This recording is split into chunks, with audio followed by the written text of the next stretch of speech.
Assalamualaikum warahmatullahi wabarakatuh. Walillahil hamdu rabbis samawati wa rabbil ardi rabbil alamin. Subhanaka la ilma lana illa ma 'allamtana innaka antal alimul hakim. Fawajada 'abdan min ibadina atainahu rahmatan min 'indina wa 'allamna min ladunna ilma. La ilaha illallah, la ilaha illahu, la ilaha illa anta. Innani anallah, la ilaha illa ana fa'budni wa aqimis salata li zikri. Shadaqallahul azim. Segala puji hanya milik Allah Subhanahu wa taala yang mendetakkan jantung manusia, yang mengalirkan darah di sekujur tubuh manusia, yang mendesahkan napas bagi kehidupan manusia, yang senantiasa mencurahkan nikmat dan karunia-Nya kepada kita semua. Semoga dengan nikmat yang Allah berikan kepada kita menjadi hamba-hamba Allah yang pandai bersyukur. La in syakartum la azidannakum wa la in kafartum inna azabi lasyadid. Wa qala aidan fa bi ayyi ala'i rabbikuma tukadziban. Salawat serta salam kita haturkan kepada junjungan alam Nabi kita Nabi besar Muhammad sallallahu alaihi wasallam. Allahumma shalli ala Muhammad wa ala ali sayyidina Muhammad. Huwallazi arsala rasulahu bil huda wa dinil haqq liyuzhirahu 'alad dini kulli wa kafa billahi syahida. Shadaqallahul azim. Para pemirsa Selaparang TV dimanapun berada, kita telah selesai menjalankan ibadah puasa sebulan penuh dan kini kita masuk di bulan Syawal. Qala Allah Ta'ala fi kitabihil karim, a'udzu billahi minasyaitonir rajim. Bismillahirrahmanirrahim. Syahrul Ramadan alladzi unzila fihi al-Qur'an hudan lin-nasi wa bayyinatin minal huda wal furqan. Faman kana minkum maridan aw 'ala safarin fa iddatun min ayyamin ukhra. Yuridullahu bikumul yusra wa la yuridu bikumul usra wa litukmilul 'iddata wa litukabbirullaha 'ala ma hadakum wa la'allakum tashkurun. Wa qala aidan wal 'asri innal insana lafi khusr illa alladhina amanu wa 'amilus solihati wa tawasaw bil haqq wa tawasaw bis sabr. Shadaqallahul azim. Sebulan penuh kita dididik oleh Allah Subhanahu wa taala. Di dalam bulan Ramadan itu kita terlatih jiwa kita, pikiran kita, pendengaran kita, penglihatan kita, langkah kita, dan semua organ tubuh diinstal oleh Allah Subhanahu wa taala untuk menjadi manusia-manusia yang lebih baik. Karena Rasulullah sallallahu alaihi wasallam mengatakan, barang siapa yang hari ini lebih baik daripada hari kemarin, maka orang itu menjadi orang yang beruntung. Tapi sebaliknya, barang siapa yang hari ini lebih buruk daripada hari kemarin, maka orang itu menjadi orang yang buntung atau merugi. Itu sebabnya Allah bersumpah dengan waktu. Tak terasa kita sudah masuk di bulan Syawal, bulan peningkatan, di mana waktu ini terus bergulir begitu cepatnya sehingga sampai Allah bersumpah dengan waktu. Wal 'asri innal insana lafi khusr illa alladzina amanu wa 'amilus solihat wa tawasaw bil haqq wa tawasaw bis sabr. Demi waktu, kata Allah Subhanahu wa taala. Ketika Allah Subhanahu wa taala bersumpah dengan apa yang Allah ciptakan, berarti sesuatu yang Allah ciptakan itu memiliki makna yang sangat luas, memiliki makna yang penuh dengan hikmah. Di antaranya yang Allah sumpah adalah waktu itu. Waktu masa lalu, waktu masa sekarang, waktu masa yang akan datang. Waktu masa lalu adalah sebuah kenangan bagi siapapun yang namanya manusia. Tentu memiliki kenangan yang pahit maupun yang manis, yang indah maupun yang tidak indah, yang baik maupun yang buruk. Semua itu menjadi sketsa kehidupan pada masa lalu. Tetapi ambillah peristiwa-peristiwa yang baik ketika kita pernah menorehkan kebaikan-kebaikan pada masa lalu. Itu yang menjadi napak tilas perjalanan kita dalam mengarungi setiap episode kehidupan kita. Yang kedua adalah masa sekarang, masa kenyataan, realita, realistis. Kita tidak sunyi dari kehidupan. Hidup ini transparan, global, telah terbuka bebas, pintu-pintu dunia telah menganga, informasi begitu deras, segala aktivitas manusia terekam jelas. Maka hari ini adalah potret untuk hari esok. Allah Subhanahu wa taala katakan, ya ayyuhalladzina amanu taqullaha wal tanzur nafsum ma qaddamat ligad wattaqullaha innallaha khabirum bima ta'malun. Hai orang-orang yang beriman, bertakwalah kamu kepada Allah dan perhatikan apa yang kamu perbuat untuk hari esok. Hendaklah setiap diri memperhatikan apa yang perbuat untuk hari esok. Ramadan kemarin telah memberikan kita kenangan yang indah untuk kita bawa menghadapi 11 bulan yang akan datang. Kenangan Ramadan itu masih hangat di dalam jiwa dan pikiran kita. Di antara kenangan-kenangan Ramadan yang Allah titipkan kepada kita adalah keikhlasan, kesabaran, keistiqomahan, kemudian kesalehan sosial dan ketawakalan.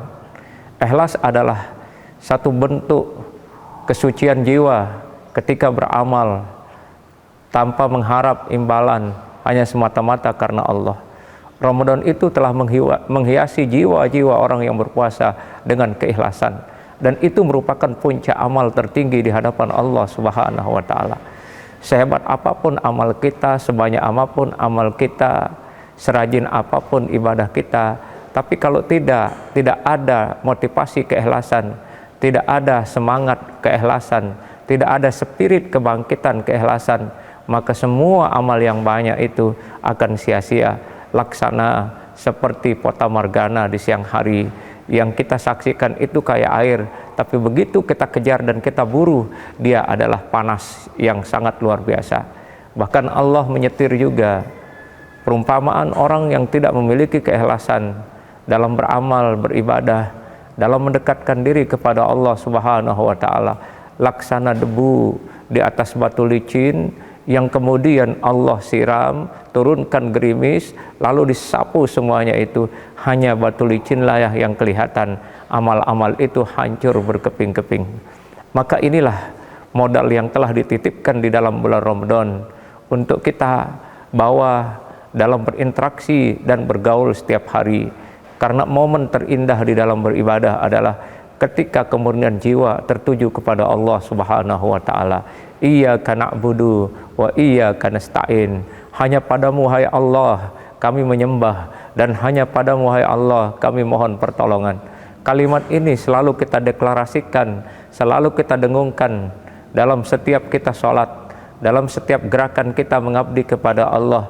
Yang menjadi tumpuan landing kehidupan kita adalah harus kita bergantung dan memurnikan ketaatan kita kepada Allah Subhanahu wa taala. Inilah pesan dan kesan Ramadan.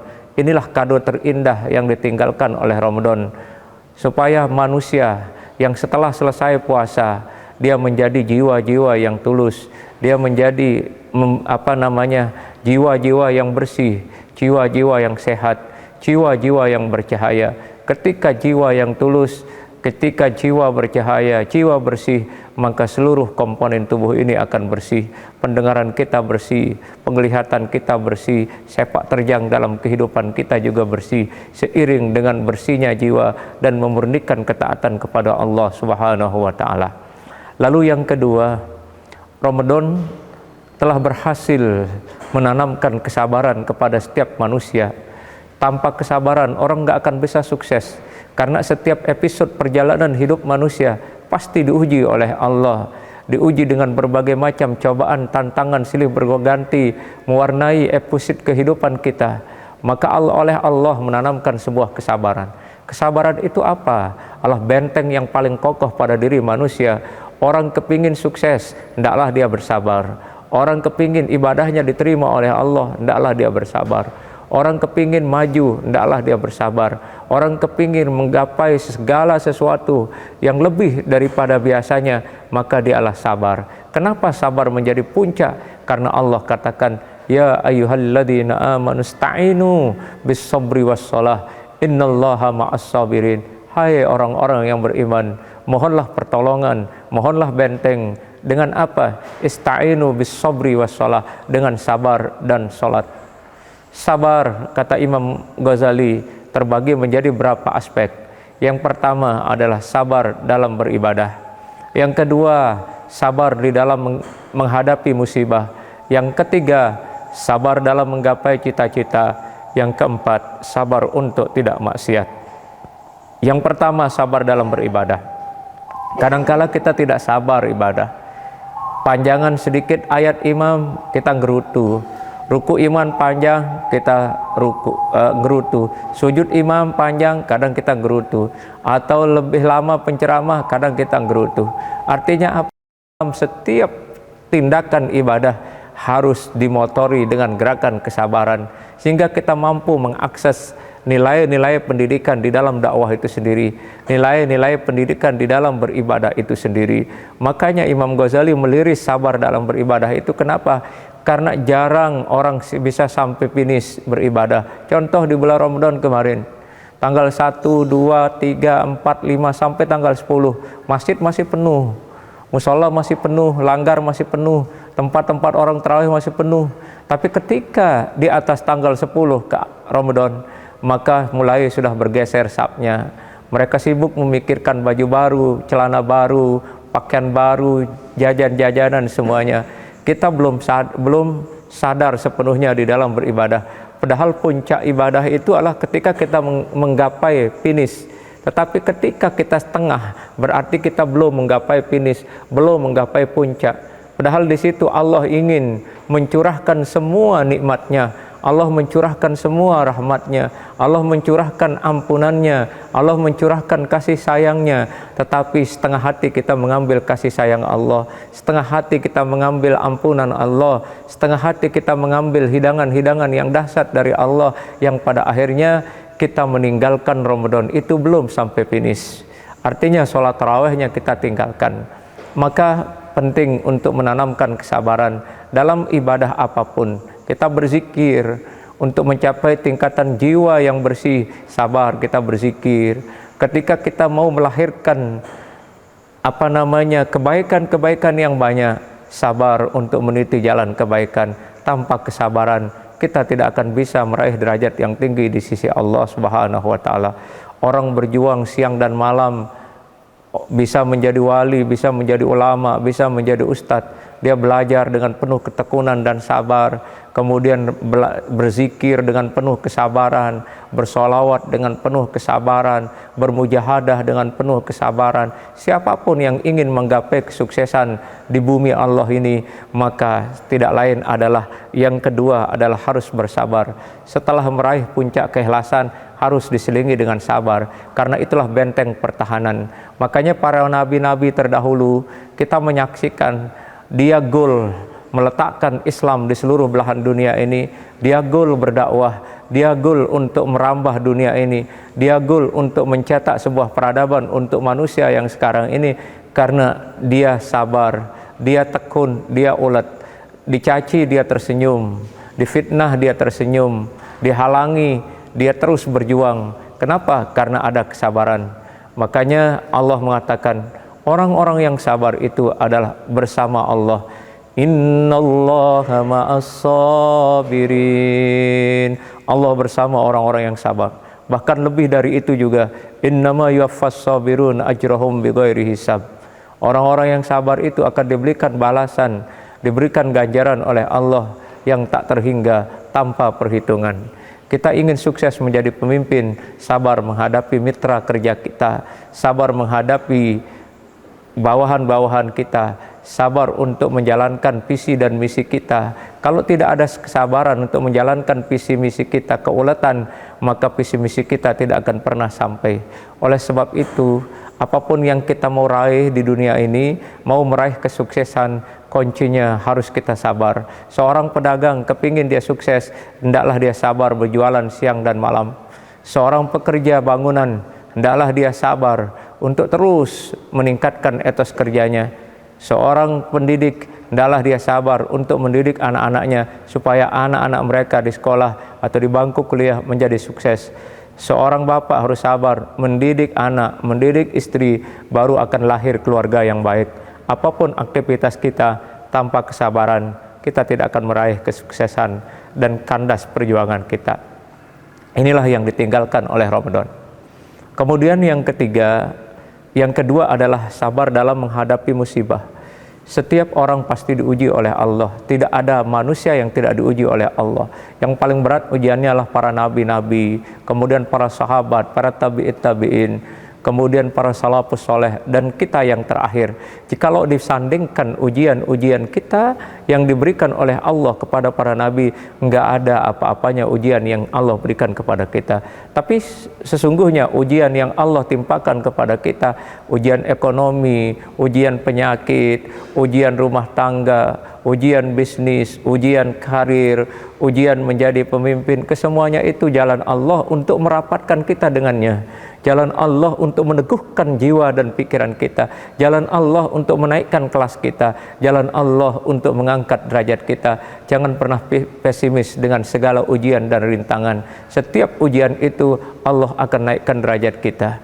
Makanya ada hikmah di balik ujian itu. Pertama, kata para ulama tasawuf, yang pertama adalah hikmah ujian itu adalah akan mengangkat derajat kita. Yang kedua adalah mengampuni dosa kita. Dan yang ketiga adalah sebagai wahana introspeksi bagi kehidupan kita. Sabar adalah perisai yang tidak akan pernah pudar dari setiap relung kehidupan.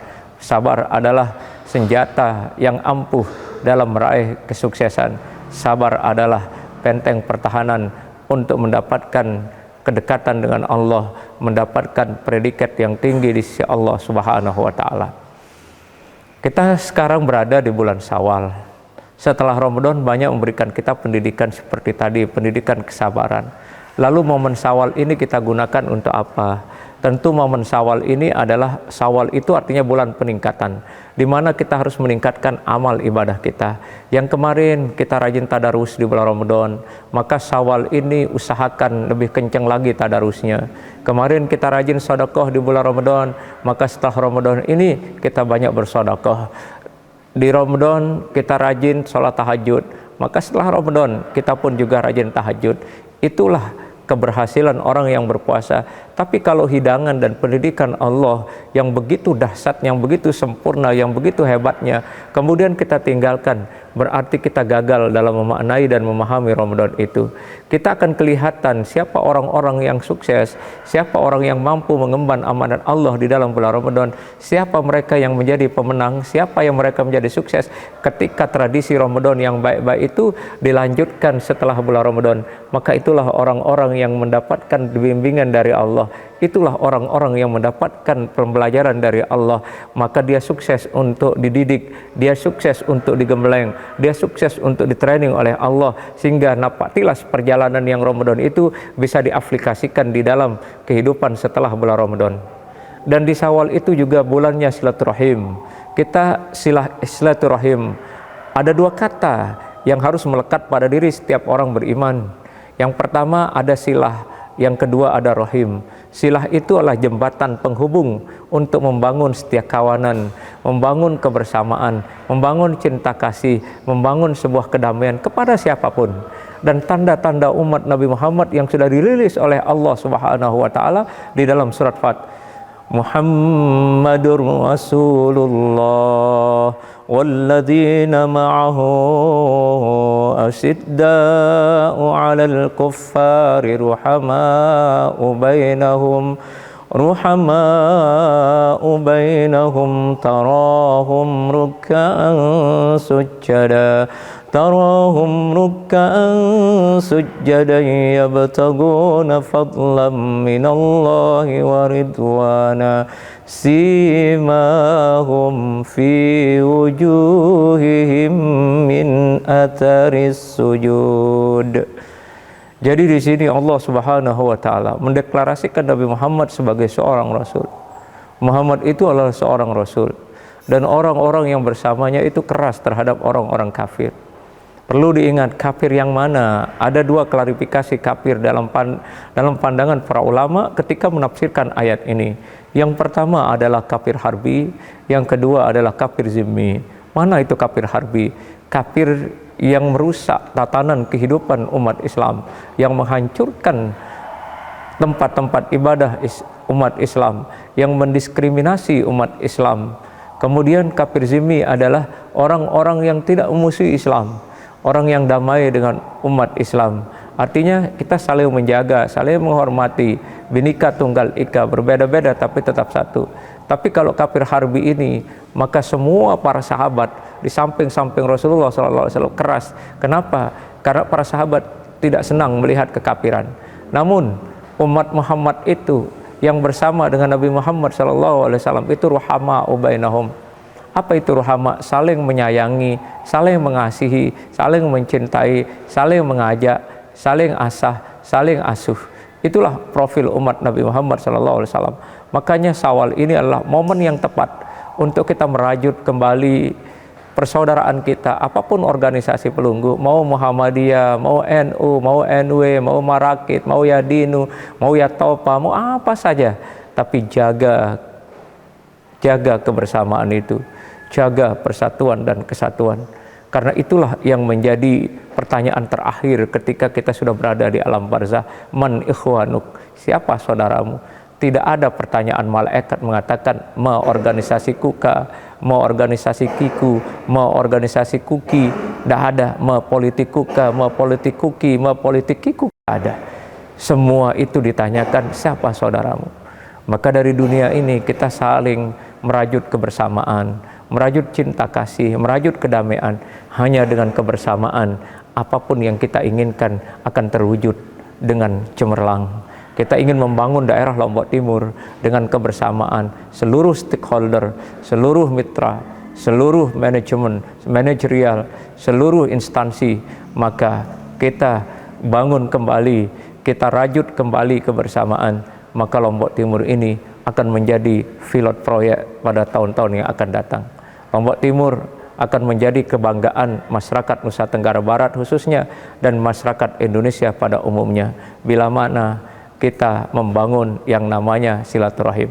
Sehebat apapun kita, sekuat apapun kita, secerdas apapun kita, sepinter apapun kita, tapi kalau tidak kita libatkan semua stakeholder, kita tidak libatkan semua orang untuk membangun Lombok Timur ini, maka jangan harap Lombok Timur ini bisa akan menjadi impian. Justru Lombok Timur ini menjadi suram di tengah-tengah peradaban umat manusia. Maka oleh sebab itu, Syawal adalah bulan peningkatan, di mana kita etos kerja kita tingkatkan, semangat kita bekerja kita tingkatkan, semua kita harus meningkat karena Allah berikan kita rambu-rambu. Innallaha la yughayyiru ma biqaumin hatta yughayyiru ma bi anfusihim. Allah sekali-kali tidak akan merubah keadaan satu umat, keadaan satu kaum, keadaan satu daerah, keadaan satu bangsa bila mana mereka tidak mengadakan sebuah taghyir atau perubahan. Maka berubahlah. Kalau mau ingin jaya, ingin bangkit, ingin terhormat, ingin bagus, maka satu-satunya adalah perubahan. Tidak akan mungkin orang selalu akan memberikan kita perubahan. Tidak mungkin juga setiap hari orang selalu akan memberikan kita himbauan. Tetapi berubahlah dari diri kita.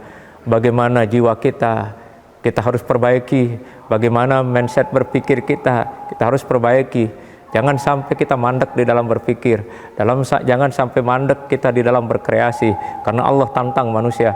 Ya ma'syarul jinni wal insi in istata'tum an tanfudhu min aqtaris samawati wal ard famfudhu la tanfudhuna illa bisultan.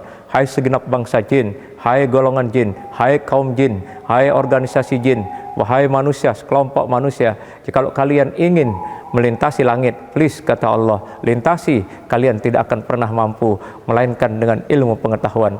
Man aradad dunya fa'alaihi bil ilm wa man aradal akhirah fa'alaihi bil ilm. Barang siapa yang ingin dunia ini, maka hendaklah dia memiliki kekuatan yang namanya ilmu.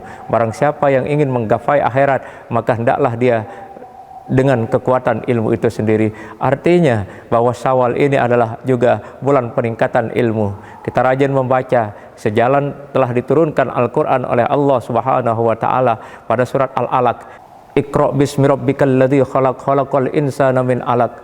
Iqra wa rabbukal akramul ladzi 'allama bil qalam, 'allamal insana ma lam ya'lam. Perintah ketika diturunkan ayat pertama oleh Allah, diturunkan surat pertama oleh Allah, yakni surat Al-Alaq, adalah perintah untuk membaca. Para ulama menafsirkan kata Iqra ini beragam penafsiran. Ada makna Iqra itu baca dirimu, baca Al-Quran dan baca alam semesta ini. Di sini Allah Subhanahu wa taala memerintahkan kita untuk membaca yang tersirat maupun membaca yang tersurat, membaca lembaran-lembaran Al-Qur'an.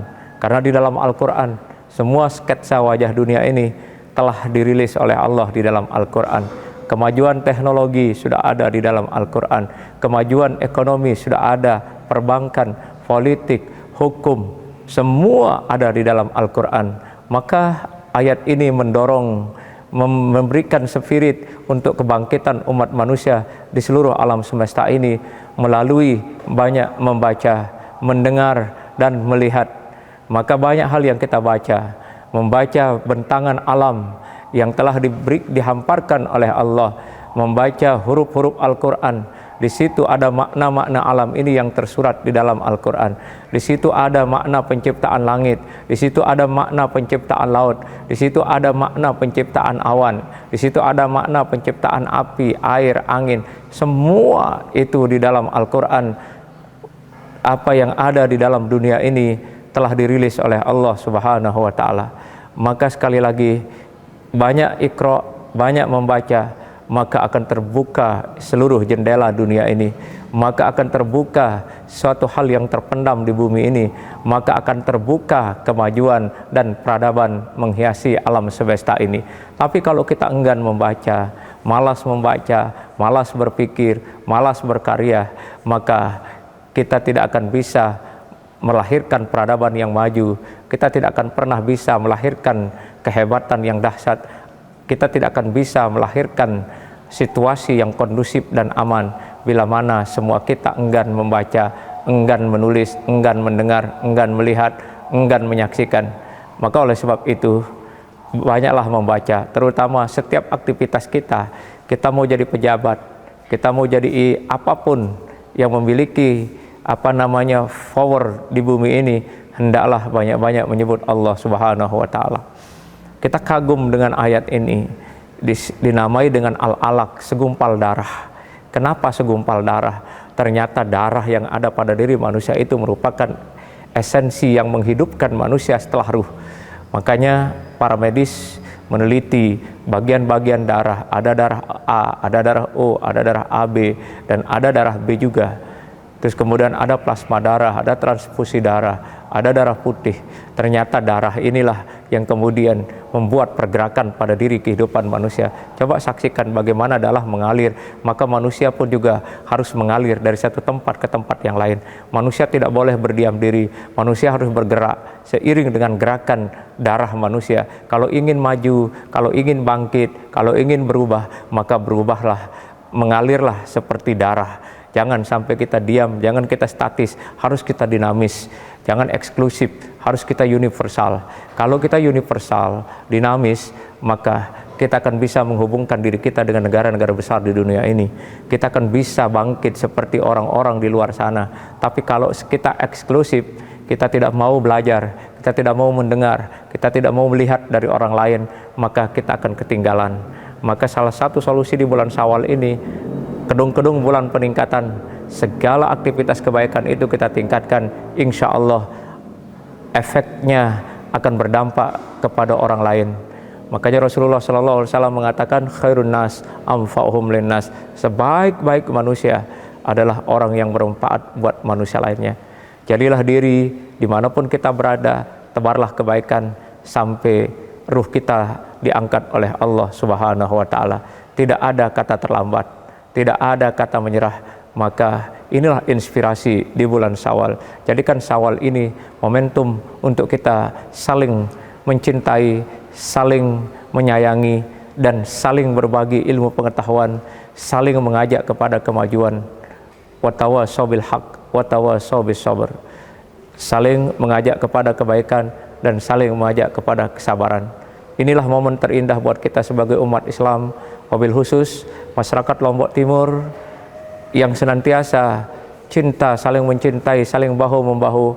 Tingkatkan semangat kita di bulan Syawal. Insya Allah Lombok Timur adalah milik kita bersama. Kalau bukan kita, siapa lagi? Kalau bukan sekarang, kapan lagi? Maka momentum bulan Syawal adalah kebangkitan kita semua di seluruh sektor kehidupan manusia, di seluruh bidang kehidupan majukan. Yang ahli dalam ekonomi, majukan ekonominya. Yang ahli dalam bidang kelautan, majukan kelautannya. Yang ahli dalam bidang birokrasi, majukan birokrasinya. Yang ahli dalam bidang politik, majukan terus politiknya. Yang ahli dalam bidang administrasi, majukan administrasinya.